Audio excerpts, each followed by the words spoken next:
तो फिल्म की शुरुआत होती है और हम जोनाथन नाम के एक आदमी को देखते हैं जो एक स्टोर में काम क्या करता था। उसके पास एक आदमी आता है जो उसे बहुत ही गौर से घूर रहा था, मगर खैर जोनाथन उस पर ज्यादा तवज्जो नहीं देता। अगर जोनाथन के बारे में कहा जाए तो वो एक शर्मीला लड़का था जो अपने पेरेंट्स माँ बाप से दूर अलग घर में रहा करता था। वो किसी से ज्यादा बात भी नहीं करता, उसके ज्यादा दोस्त भी नहीं थे, उसे अकेले रहना ज्यादा पसंद था। जिसके बाद वो स्टोर को साफ करता है, तभी वही अजीब आदमी जो पहले उसे घूर रहा था वो उसके पास आकर स्टोर का शीशा खटखटाता है और फिर वहाँ से चला गया था। जोनाथन को ये देखकर कुछ समझ नहीं आता। खैर वो अपने घर वापस आ गया था, तभी वो टीवी पर एक कमर्शियल को देखता है जिसमें बताया जा रहा था कि आप एक रात के लिए लड़की को बुलाकर उसके साथ दोस्ती और बहुत सी बातें उसके साथ वक्त गुजार सकते हैं। तभी स्क्रीन पर लड़की का नंबर भी दिया जाता है। वो उस लड़की का नंबर नोट कर लेता है। काफी खुश भी था, उसे ऐसा लग रहा था कि कमर्शियल उसके जैसे लोगों के लिए बनाई गई है। अब वो जल्दी से स्क्रीन पर दिए गए नंबर पर कॉल करने लगता है, जहाँ पर दूसरी तरफ से एक लड़की बोलती है जो अपना नाम डीना बताती है और उसे अगली रात मिलने का बोलती है। जोनाथन जब अगले दिन अपने काम पर जाता है तो वो काफी खुश नजर आ रहा था। जिसके बाद जोनाथन डीना से मिलने के लिए निकल गया था। वो डीना को उसके बताए हुए पते पर से अपने साथ ले लेता है, जहाँ पर वो एक घर के बाहर खड़ी थी। ये दोनों एक होटल में खाना खाने जाते हैं। डीना के सामने जोनाथन को काफी शर्म आ रही थी। जोनाथन उसे अपने घर ले आया था, जहाँ पर लाकर वो पहले डीना का स्केच बनाता है। तभी डीना उसका ध्यान अपनी तरफ करने लगती है। डीना इतनी खूबसूरत थी कि जोनाथन भी अपने आप को रोक नहीं पाया था। जब सुबह होती है तो जोनाथन अपने बेड पर अकेला था। डीना वहाँ से गायब थी। ये बात जोनाथन को काफी अजीब लगती है। वो जल्दी से अपने स्टोर पर जाता है और सारी बात अपने ऑनर मालिक को बताता है, जो उसका अच्छा दोस्त भी था। वो ये सब बातें सुनकर हंसने लगता है।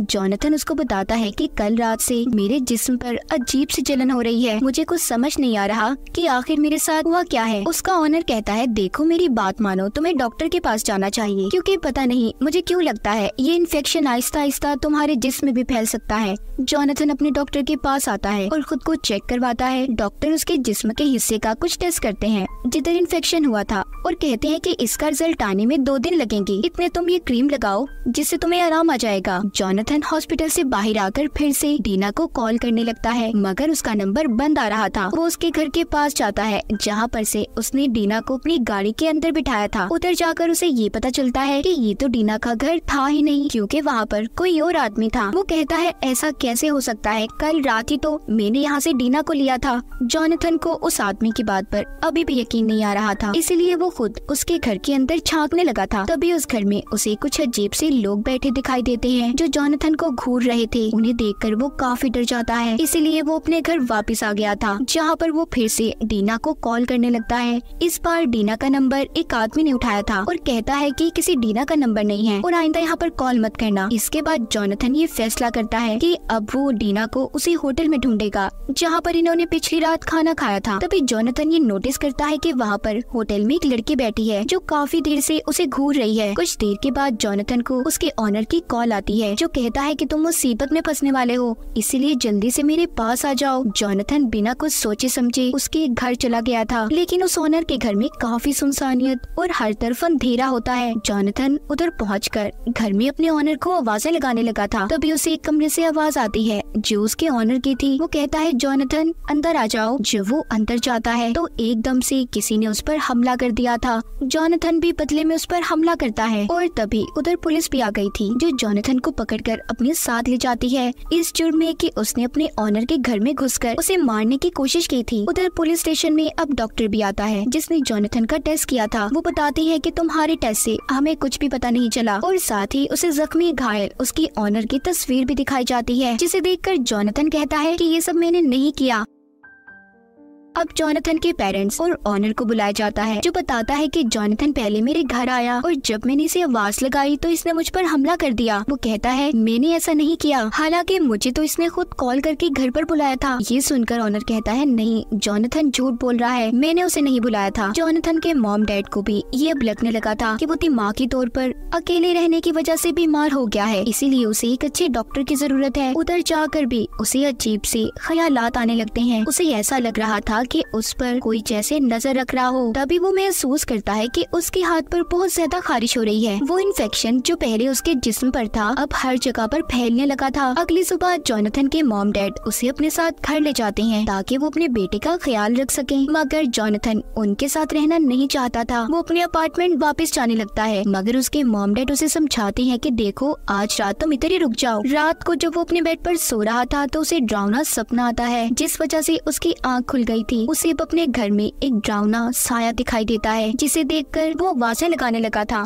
कौन है उधर। तभी उसके मॉम डैड भी जाग जाते हैं और उसके डैड उसे जबरदस्ती दवाई खिलाकर सोने के लिए कह रहे थे, मगर जोनाथन उस दवाई को खाना नहीं चाहता था। वो सबको समझाने की कोशिश कर रहा था कि वो पागल नहीं है, लेकिन तभी वो अपने डैड को एक मुक्का मारकर खिड़की के रास्ते से बाहर निकल गया था और भागकर जाने लगता है। मगर थोड़ी दूर जाने के बाद रास्ते में वो बेहोश हो गया था। वो एक साइकिल को चुराकर गैस स्टेशन पर पहुंच गया था, जहां पर वो एक लगे पोस्टर को देखता है जिसमें उसी लड़की की तस्वीर थी जो उसे होटल में बैठकर घूर रही थी। उस पोस्टर पर लिखा था वो आत्माओं भूत प्रेत के बारे में जानती है। इसीलिए जोनाथन उस लगे पोस्टर को उतार लेता है और उस पर लिखे एड्रेस पर पहुंच गया था जो एक होटल होता है। उधर रिसेप्शनिस्ट लेडी बैठी थी। जोनाथन उसे पोस्टर दिखाकर उस लड़की के बारे में पूछता है और सब कुछ अपने बारे में बताता है। ये सुनकर वो उसे रिचुअल जादू की कुछ चीजें देती है और उसे उस लड़की का पता बताकर कहती है जो कुछ भी तुम्हारे साथ हो रहा है वो ही बता सकती है, तुम्हें उस लड़की से मिलना होगा। जोनाथन भी जल्दी से उस पते पर पहुंच गया था, जहां पर बैठकर जब वो एक किताब को पढ़ता है जो उन्हीं चीजों में थी जो रिसेप्शनिस्ट लेडी ने इसे दी थी, तो उसे और हमें यहाँ पर पता चलता है कि जोनाथन के ऊपर विचेस चुड़ैलों का साया है। तभी वो होटल वाली लड़की भी वहाँ पर आ गई थी, जो जोनाथन को देखकर बताती है कि तुम्हें एक लड़की ने पोजेस्ड अपने कंट्रोल में कर लिया है, तुम्हारे ऊपर काला जादू किया गया है। ये कुछ कल्ट के लोग हैं जो शैतान का साथ दे रहे हैं। वो किसी ऐसे इंसान को अपना शिकार बनाते हैं जो अकेला रहना पसंद करता है, और तुम्हारे साथ भी ऐसा ही हुआ है। दीना नाम की लड़की ने तुम पर जादू किया है, जिससे अब तुम्हारे जिस्म में एक ब्लैक स्ट्रिंग काला धागा बनने लगेगा, और अगर तुमने उसे अपने जिस्म से खुद ना निकाला तो वो धागा खुद शैतान आकर निकालेगा और तुम्हें मार देगा। जोनाथन को भी उसकी बातों पर यकीन आ जाता है, क्योंकि वो जो बता रही थी जोनाथन के साथ सब कुछ हो चुका था। इसीलिए वो उसे एक चाकू देती है। जोनाथन उस चाकू को अपनी बाजू पर मारता है और उस काले धागे को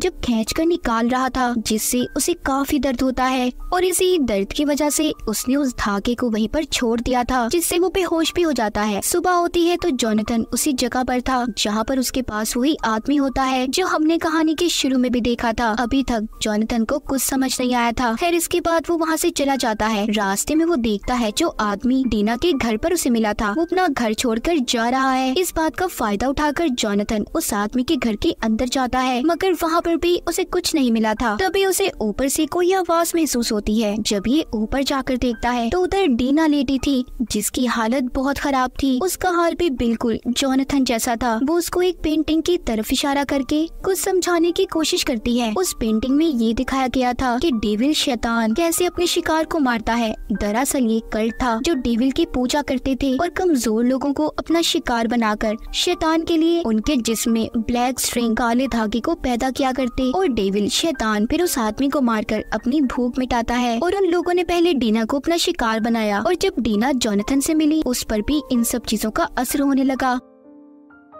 उस कल्ट के लोग घर में वापस आ गए हैं, इसीलिए वो अपने साथ एक चाकू लेकर वहाँ से भागने लगता है। वो लोग उसके सामने आ गए थे और उसे पकड़ने की कोशिश करते हैं, मगर जोनाथन उनको चाकू दिखाकर अपनी साइकिल लेकर भाग जाता है। अब वो अपने ओनर के पास आ गया था और आकर उसे सारी सच्चाई बताता है, जो सुनकर कहता है मुझे नहीं लगता जोनाथन तुम जो भी कह रहे हो सच है, तुम पागल हो गए हो। वो पुलिस को कॉल कर देता है। कुछ ही देर में पुलिस भी उसे पकड़ने आ गई थी। जोनाथन पुलिस वालों को भी पागलों की तरह सारी सच्चाई बताता है, मगर कोई भी उसका यकीन करने को तैयार नहीं था। वो उसे अपने साथ ले गए थे। कुछ दिन के बाद जोनाथन को मेंटल असाइलम में शिफ्ट कर दिया जाता है, क्योंकि सबको ये लगता था कि उसकी दिमागी हालत बिगड़ चुकी है। दिन ब दिन जोनाथन की हालत अब बिगड़ने लगी थी, क्योंकि उसे अब पूरे हॉस्पिटल में ब्लैक स्ट्रिंग की एक चेन नजर आती थी। वो उसी को देखता हुआ एक कमरे में पहुँच जाता है, जहाँ पर उसे एक आदमी दिखाई देता है जिसने ब्लैक कलर का हैट पहना हुआ था, जो उसी कल्ट का मेंबर था, और जोनाथन से कहता है कि तुम जल्द ही हमारे शैतान के पास जाने वाले हो। हो। ये सुनकर जोनाथन जोर जोर से चिल्लाने लगता है। जब हॉस्पिटल का एक आदमी उसके पास आता है तो वो देखता है उधर कोई भी नहीं था, सिर्फ जोनाथन ही था जो अकेला चिल्ला रहा था। वो जोनाथन को अपने साथ लेकर आराम करने का कहता है। जब कुछ देर के बाद हॉस्पिटल के सभी लोग अपने कामों में मसरूफ हो जाते हैं तो जोनाथन हॉस्पिटल से भागने की कोशिश करता है, पर तभी हॉस्पिटल वालों ने उसे देख लिया था। वो उसे पकड़ लेते हैं और उसे एक इंजेक्शन लगाकर